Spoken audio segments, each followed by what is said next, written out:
Hello friends. Moving on to the next topic, which is on assessment of competencies, which is part of the HRM performance management. Uh, we would like to uh, take you through this session and request you to participate.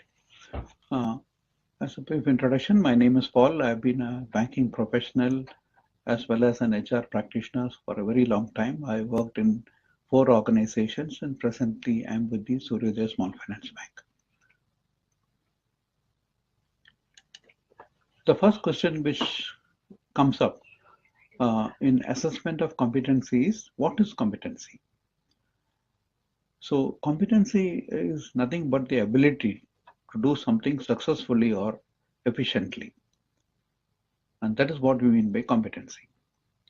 Now, every employee has to ensure that he or she has to remain competent to perform and to have a career growth and progression. Now, what is required to be competent? How do you keep yourself competent? To remain competent, one has to acquire knowledge and also the skills on a continuous basis.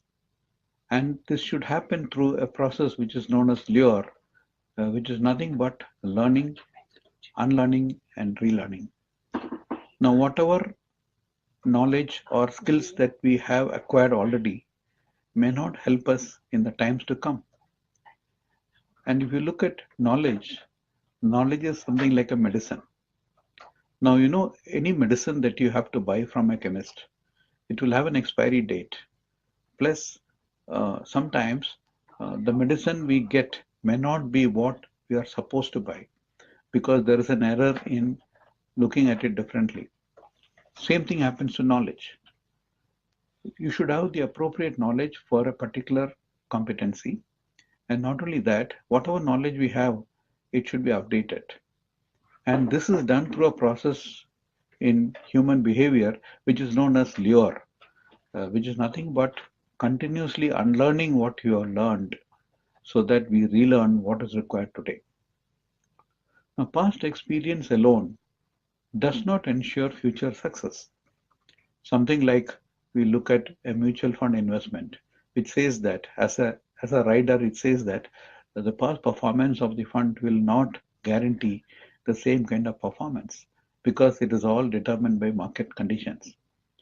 Similarly, when you look at past performance, that alone is not an indicator of a future success, though it might help you in terms of gaining experience. But building competencies can facilitate superior performance, and building of the competency can happen only through learning, unlearning, and relearning. Similarly, as we face new challenges at work, we have to develop new skills. And then we should be able to use those newer skills blended with the newly acquired knowledge, the updated knowledge, and through a blended kind of application, we will be able to perform better. And that is how we can continuously improve our performance. But in any case, to remain competent, performance should improve continuously. Now, when you talk about assessment of competencies, we try to compare and contrast competency versus performance. Now, competency is an underlying characteristic that is related to effective and superior performance in job-related situation. So it is to do with how do you perform effectively and in a superior manner in a job-related situation, and that is what we mean by competency. Again, competency is a blend of knowledge and skills and attitude.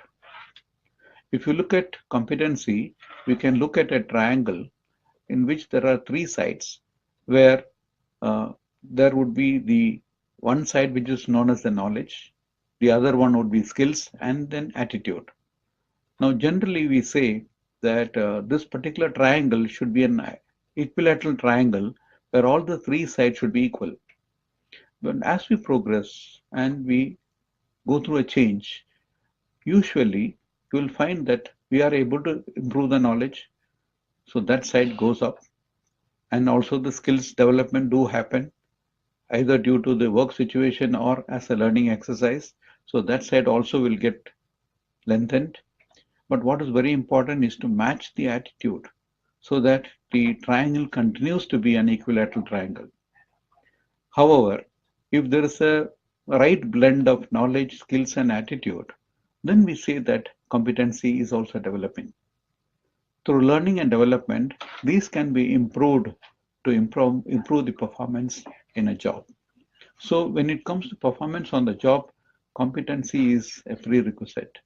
And it has got three components, which would be the knowledge, the skill, and the attitude. Now, can you measure competency? So competencies can be measured to ascertain the level against well-established standards. So we could set up standards of measuring the competency. Now, competency indicates ability and the willingness to do a job, while performance relates to what is actually done. So there are two things. The first part is the ability and the willingness to do a job. But when it comes to performance, it actually relates to what is actually done and how the performance has happened. Having expected competencies are expected to result in expected performance. So performance is actually the output, the result, and competency is more of what is required to actually perform the job, which will be not only the ability but also the willingness. And that way you can compare competency versus performance. Going forward, there is this important requirement of identifying the types of competencies. There are different types of competencies which we could actually discuss under the following heads. The first one is known as a technical competency. Now, technical competency also would mean the hard skills. It's more of the functional knowledge. And then it could be in the form of processes and procedures to be followed in converting inputs into outputs. So hard skills are processes and procedures to be followed in converting inputs into outputs or the expected performance. So this is known as the technical competency. But in competency, we also need to look at the behavioral competency, which would involve soft skills development. For example, your listening skills, taking initiatives. It should be blended with behavioral competency, which are also known as soft skills, and in which listening skills is a very important requirement. Another important skill or behavioral competency is known as taking initiatives, because unless one takes initiatives, there will be no result orientation. Otherwise, it just becomes beating around the bush. So in any task or job to be completed, we should be able to take that initiative and it should be forthcoming so that there is a result orientation. And when you try to do any job or perform any task, you will obviously come across problems. So we should be able to solve those problems. Now, solving problems can be done either by use of knowledge which you have acquired, skills which you have built, or it could also be to combine the two and use some creative methods or thinking out of the box without breaching any regulation or law, so that you are able to solve the problem. So problem solving is a skill development which we will have to actually cultivate. And of course, in most of the organizations or most of the kind of work which we do, it is always done as a team. And in a team, the interpersonal relationship you maintain, and also the initiatives which you take as an individual, which we call as leadership skills. So all these things put together would form your behavioral competency. Now, both technical as well as behavioral competencies are required and should be blended and combined to enhance the performance at job, because only having technical competency without the behavioral competency will not help us to perform the job. And also because most of the jobs which we do are collaborative in the sense that as against competition between the members of a team, if there is a collaboration where each one can contribute, or what we talk as a situational leadership ability demonstration. So to perform a particular job, there will be many things to be done.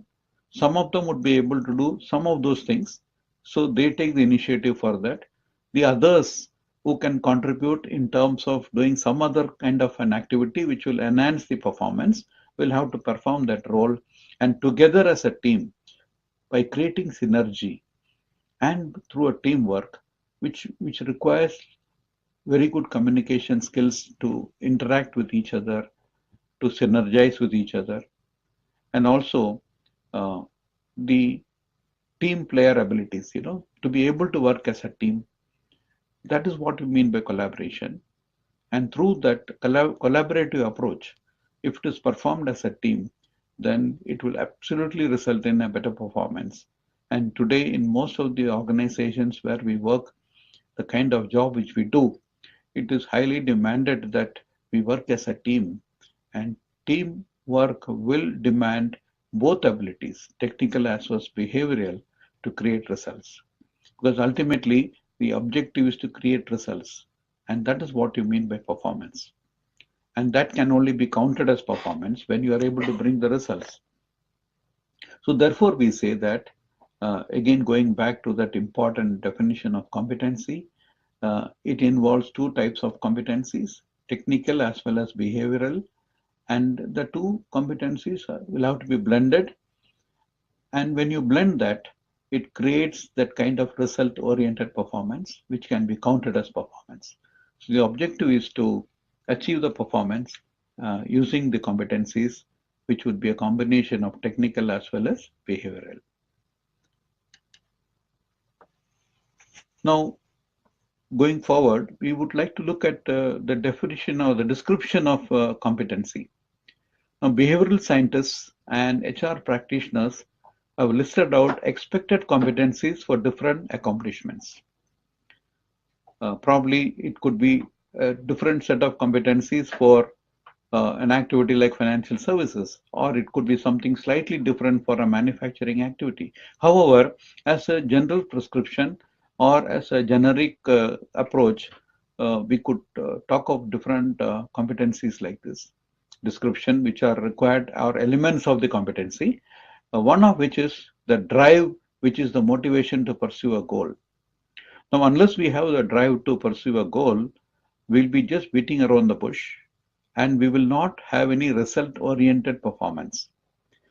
Because as we have already seen, end of the day, what matters is what results we bring out using our competency. The other important thing is, because we work in an environment in which we have to have collaboration and we have to create synergy amongst the team members, the power to influence for effective negotiation, so that somebody provides the leadership initiative to ensure that whatever efforts are being put in will bring the results. That person should have the power to influence for effective negotiation. Because sometimes some of the members in the team may not be going in the expected direction, and the other members who have that leadership initiative will have the powers to influence for effective negotiation, so that all of us work towards a common goal and the performance. So that also becomes part of the description of the competency. Knowing the rules of the game to play a game and win a game professionally. So you see, it's just like playing any professional game like football or cricket. So in fact, Albert Einstein had once said that if you want to play a game and win the game, the most important requirement is you should know the rules of the game. And that is very true in any professional game.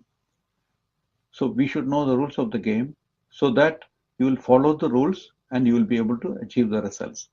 So knowing the rules to play a game and win a game professionally is an important description of a competency. And in fact, when Albert Einstein was once asked in another situation as to how do you win the game in a competitive environment, he had only to say that Knowing the rules better than the competition is very essential to outbeat competition. So it all narrows down to knowing the rules of the game, the basics. And then using that knowledge, you play the game with the spirit of winning. Now, the steps involved in competency description would include number one, the job description. And the job description can be done through a systematic job analysis. So we say competency description can be done by job analysis, which is nothing but job description. We'll have to understand the various steps involved, the processes to be followed, and what kind of activity has to be performed. So this is what I mean by the job description. Going forward, assessment of competencies, what are the behavioral indicators? So we have already seen that competency description is equal to definition of the competency plus behavioral indicators. For example, now when we talk about behavioral indicators, customer centricity as a competency should have ownership as a behavioral indicator. We know that customer centricity is very important to actually give the best customer experience, and through that, the business development. Now, how do you look at that behavioral indicator for customer centricity as a competency or an attribute? So attribute is also known as competency. So to have customer centricity as a competency or as an attribute, one should have ownership as a behavioral indicator. So there are talent who will take ownership and then perform their role. Now, if you perform a role without taking ownership, you're just joining the bandwagon. But to create a result-oriented approach, one has to take ownership, and that ownership taking is actually explained as a behavioral indicator, because some will do it, some others will not do it or may not do it. But one who does it, we say that that person has got a behavioral indicator which is known as taking ownership.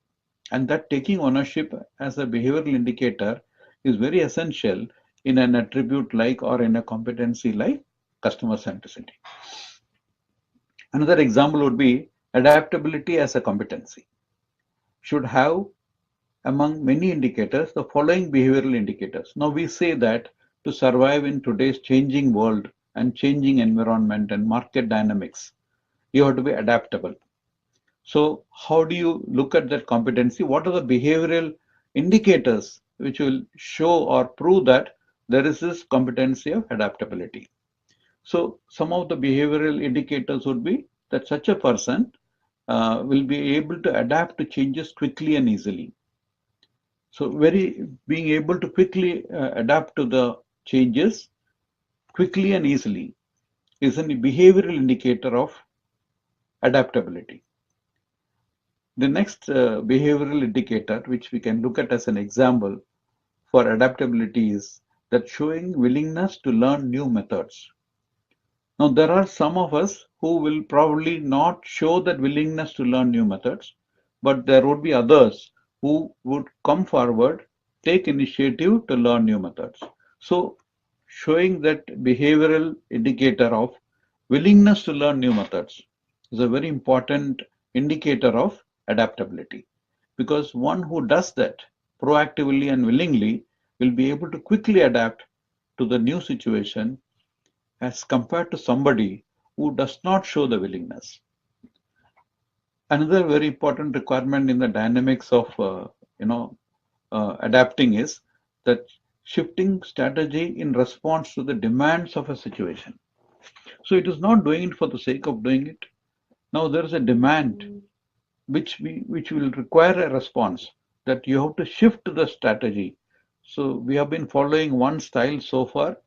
Now there is a requirement to change the style because there is a requirement of the environment, the demand of the situation. So you quickly respond to that and shift the strategy, how quickly you do it. So that is a behavioral indicator of a competency like adaptability.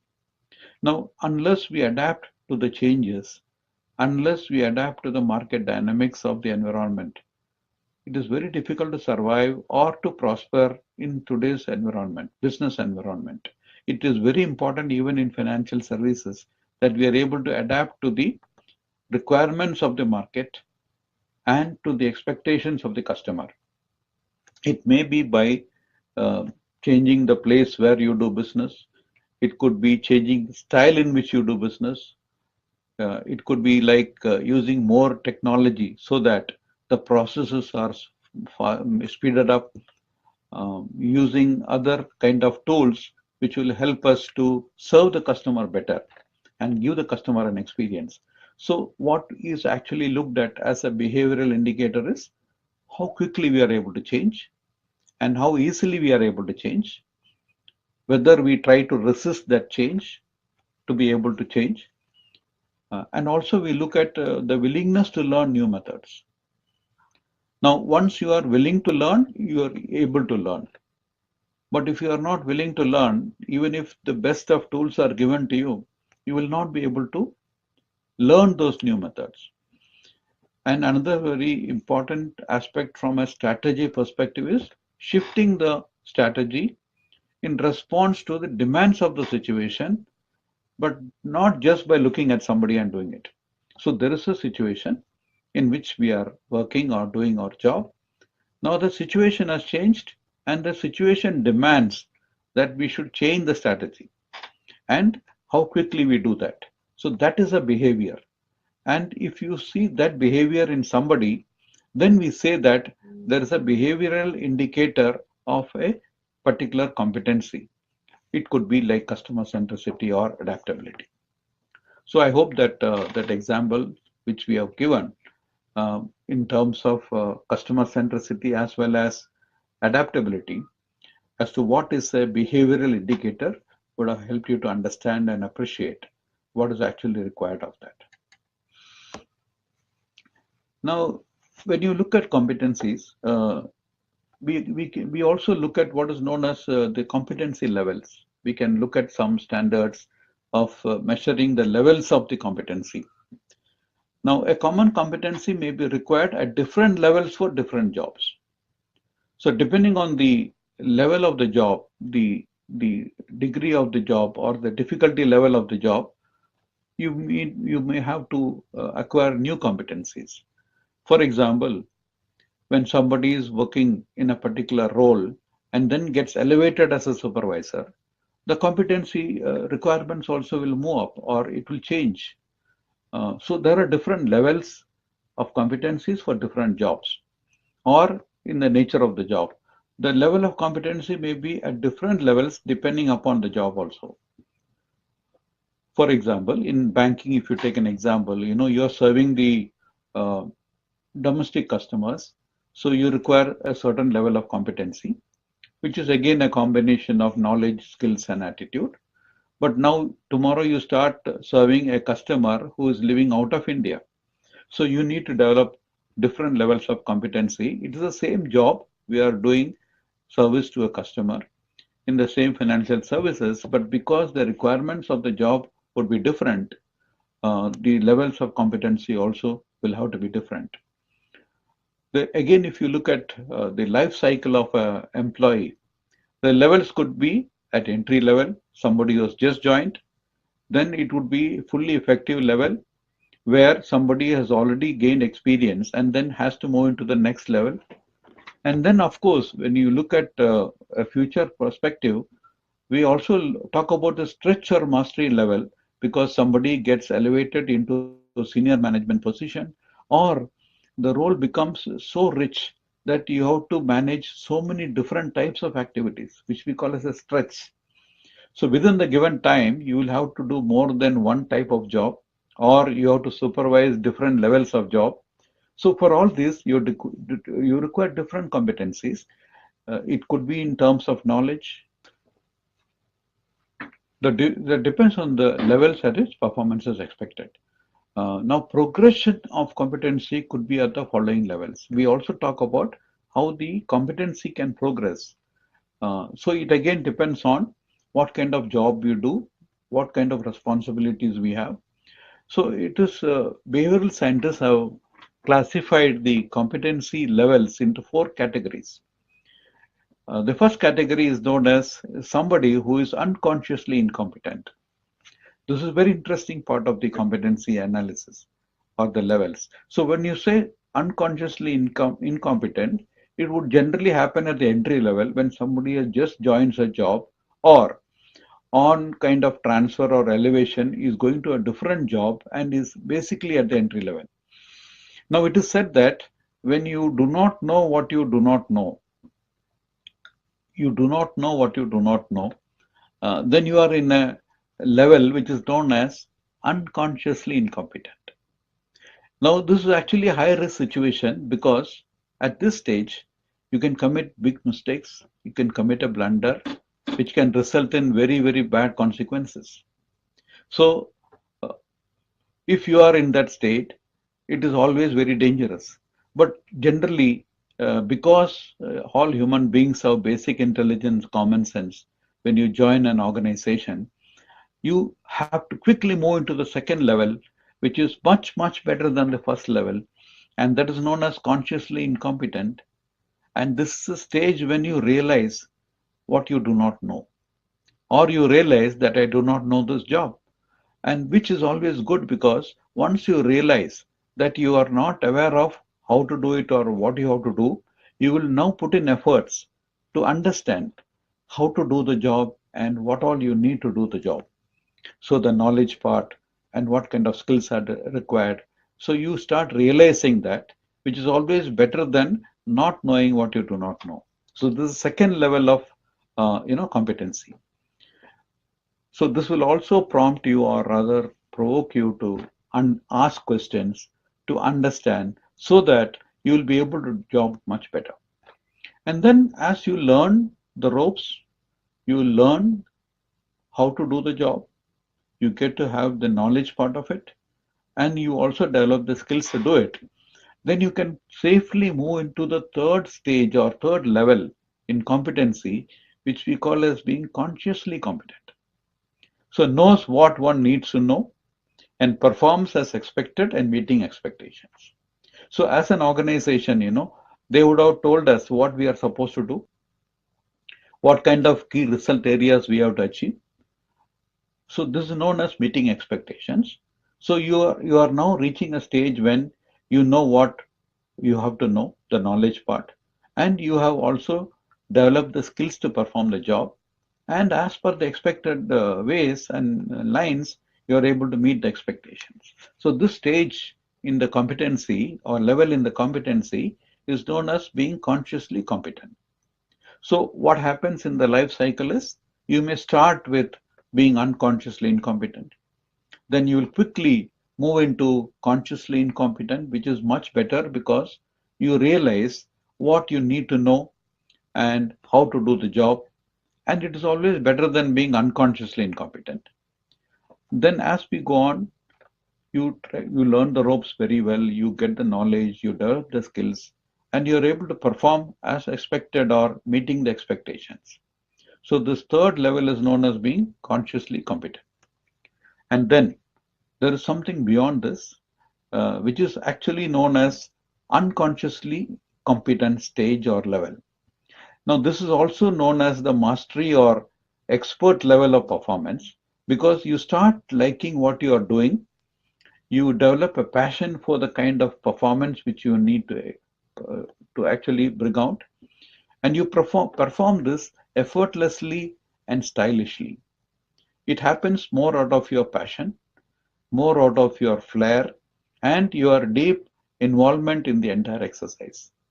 And if you are able to reach the stage of being unconsciously competent in the level of competency, what actually happens is you will be able to exceed the expectations. Overachiever, you become an overachiever and you become a super performer. So it is always said that as part of competency development, we should always strive, we should always aim to reach the fourth stage, which cannot happen overnight, but you need to work towards achieving the fourth stage when you really enjoy your job and you're able to exceed the expectations And as an organizational competency level, it is always been understood that the more number of people who reach the fourth stage of being unconsciously competent or the mastery or the expert level, the organization will become a high performing organization, bringing out superior results.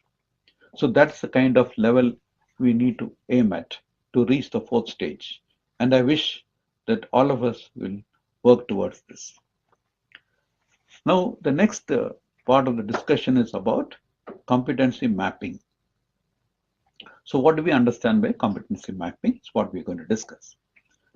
Competency mapping is the process of identifying key competencies for a particular position or a particular job. So we can list out so many competencies, which could be behavioral indicators also, but all of those competencies may not be required for each and every type of job.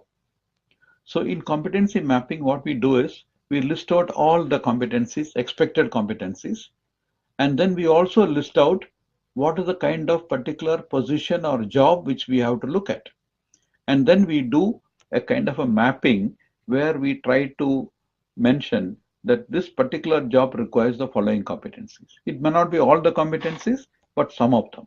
So we try to prioritize and we try to prepare a list of competencies which would be required or essential for a particular position or a job. Basis the mapping, evaluation of jobs.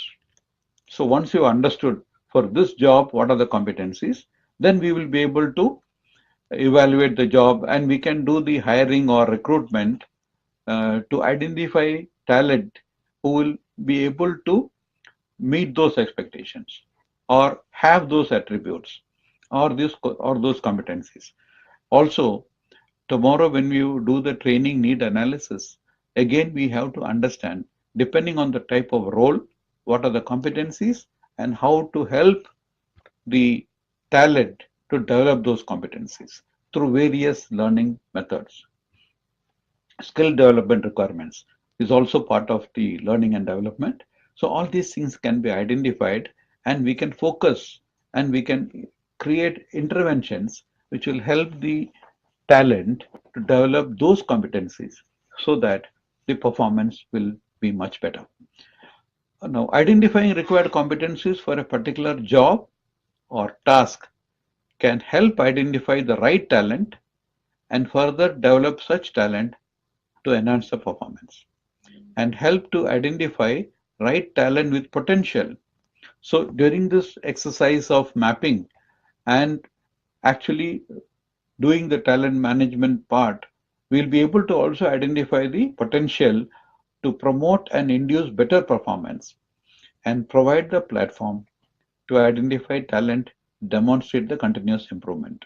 So in the process of competency development, what we need to aim at is not only to imbibe those additional competencies required for playing a different and higher role, but also help the talent to do continuous improvement in performance, which will automatically require more competencies to be developed. Basis the mapping for leadership roles. Now, actually, this competency mapping can be done at different levels for entry-level employees, for different roles, again, for the middle management kind of roles, and also we can look at mapping the competencies which are required for leadership roles. Now, the mapping for the leadership roles will help us to plan a meaningful succession planning because we can identify people who have got those competencies or who are showing behavioral indicators which will help them to play the leadership role. And we can always create a succession planning or identify the talent for the future induction as we require from time to time. So this succession planning can be formulated and implemented based on the competencies which are required.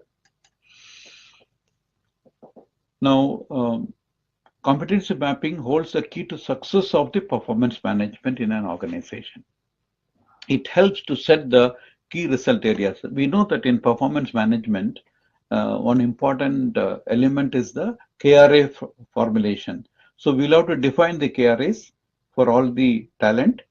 so that they have a focus, they have a direction, and once they achieve the KRA, the organizational objectives are also taken care of. So it helps to set the key result areas that are measurable or that which could be evaluated to measure actual performance. So competency mapping helps in the performance management, particularly in framing the key result areas which the talent is expected to achieve. And through that, the actual performance can be measured, because in KRA, we set the target or indicator, and then we actually see whether the employee or the talent has achieved that result. And having achieved the result, we can also measure the actual performance. For example, some of the best practices today would be what is called a RAG analysis. So you set a target for a particular employee in terms of sales achievement or marketing performance. And it is said that if an employee continuously is able to overachieve the target, then we say that the employee as a performance is in the green, which means overachiever. Somebody who's just able to reach the target and continue in that kind of a style, we say is just in an amber, or just meeting expectation. In the case of green, it is overachieving or exceeding the expectation. Somebody who's just meeting expectation would be the next level. And then there would be also cases where somebody is not able to achieve the KRA or the expected performance, and we say that they are not able to meet the expectations. Now, depending on the level of performance and achievement expectation, we will be able to develop the competencies so that those who are not able to achieve the expected level of performance will be able to now improve their performance and either to meet the expectation or exceed the expectation. And that is all about the performance management promotion. As to competency mapping methods, the following are noteworthy. So mapping methods. So there is something called as post-performance based method that is based on the premise that the best indicator of future behavior is past behavior. So we can always understand or study what was the past behavior, basis which we can predict how the future is going to be. So based on the performance, the employee can be rated as outstanding, good, average, below average, etc. The idea of rating is so that we can focus on them and help them to come out of the lack of performance which would have been exhibited in the past behavior. Then there is also what is known as so there are two approaches. The other one is known as the job focused approach, that is based on position information questionnaire and mapping each accountability or major task to the concerned job. So we'll have to have a position information questionnaire which is relating to the job and mapping each accountability or the major task to the concerned job. So we align the tasks or the accountability to the actual requirement, and we try to understand that through a questionnaire. So it's a job focused approach. So thank you for being part of this session. I hope that you have found it useful and informative, and you can always go back to the recording and revisit all these aspects and appreciate how this can help all human resources to improve the talent and to improve the competency and performance. Thank you.